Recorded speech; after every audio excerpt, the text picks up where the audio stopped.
Здравейте, приятели! Вие сте с Мариола и Творилница. На всеки от нас не се е случвало да кажем: днес нищо не съм правил, кой знае какво, защо така, сякаш нямам никаква сила, сякаш някой ми е изпил енергията. Нямам търпение да се прибера от дома, да се срутя на дивана и никой с нищо да не ме занимава. Защо това е така? Защо ни се случват такива моменти? На някои по-често, на други по-рядко от време на време. Всеки от нас осъзнава своето физическо проявление, защото може да види тялото си, може да го докосне, може да го усети. Но малцина са тези, които осъзнават, че ние самите сме и енергийни същества. Че ние самите управляваме нашата енергия. Как така? Не случайно направих до тук лайфовете за енергийните ни тела, защото точно тези 7 енергийни слоя, които имат отношение, здравей Павлинка, които имат отношение към нашето емоционално състояние, към менталното ни състояние.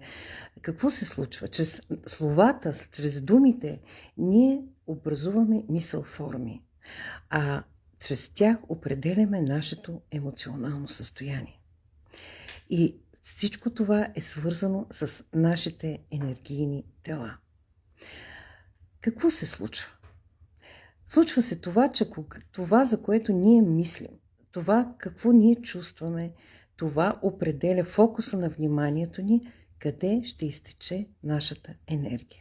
Къде изпращаме нашата енергия, на кого отдаваме нашата енергия. И след това казваме: ама аз нищо не съм правил, кой знае какво, а съм много уморен.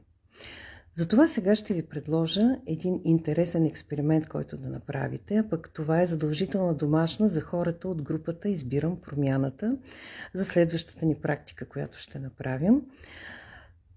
Задачата е такава. Искам да напишете списък с нещата, за които обичате да мислите. Искам да направите и списък с нещата, които обичате да правите. И списък за хората или нещата, на които не искате да отдавате енергията си.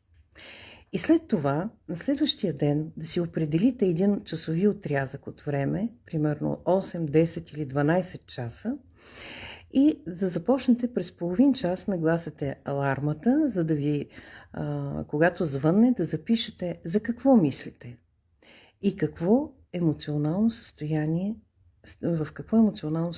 сте в момента. Тъжни ли сте, радостни ли сте, притеснени ли сте, разтревожени, ядосани ли сте, гневни ли сте, изобщо какво е вашето емоционално състояние. И когато приключите с този списък през половин час, където сте отразили онова, за което мислите и какво ви е състоянието, искам да сравните посочените отговори на коя от предходните 3 групи попада.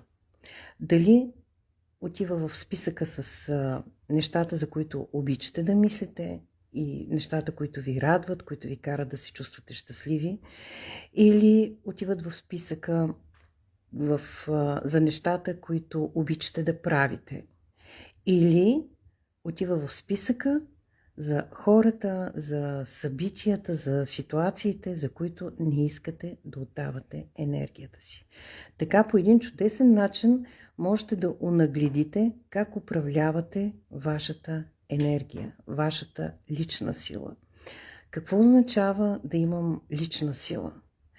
Това означава да разполагате с ресурси, които да ви дават възможност да осъществите всичко онова, за което желаете, което мечтаете, което искате да сътворите, да направите.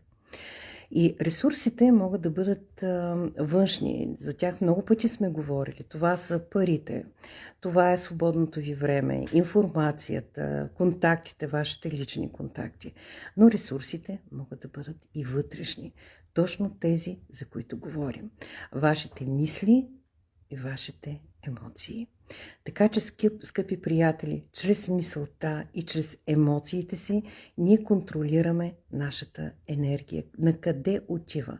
Чрез фокуса на вниманието ние определяме къде ще излеем, върху кого ще излеем енергията си. Затова ние не можем да спрем да мислим. Ние постоянно мислим за нещо. Затова, когато ви налегнат тежки мисли, може да ги смените с други, защото няма как да мислите за две неща едновременно. И да ви напомня, че благодарността, това е емоцията с най-високата вибрация. Бъдете благодарни. Благодарете за всичко това, което се случва около вас. Променете фокуса на вниманието си. Защото, примерно, когато ми кажете как да съм благодарна, прибирам се, моя мъж почнал да прави вечеря и оплескал всичко. Котлона, наоколо стената опръскана, мивката пълна с тенджери, с чинии. Направо беше нещо ужасно. Вместо да ме зарадва, аз по-скоро се ядосах. В този случай промени фокуса на вниманието си. Оцени, че този човек е искал да приготви вечеря и да приготви нещо хубаво, нещо, което да те изненада, нещо, което да те зарадва. Не с опръсканата стена, не с купачини, а просто вниманието, оцени вниманието, което той иска да демонстрира, да ти покаже. Грижата, която иска да положи за теб. Оцени това, че имаш човек до себе си, на когото ти значиш нещо, ти за него значиш нещо много. Че той иска да те зарадва, че иска да те изненада. Оцени това, че имаш дом, че имаш уютна местенце, където да седнете двамата, където да се насладите на вашата вечеря. Оцени това, че имаш достатъчно финанси, за да имате и ядене на масата, за да можете да си купите нещо хубаво, нещо вкусно, да си пинете нещо, което и на двамата да ви хареса. Просто ето тези дребни неща не ги приема и за даденост. Благодари за всяко едно от тях.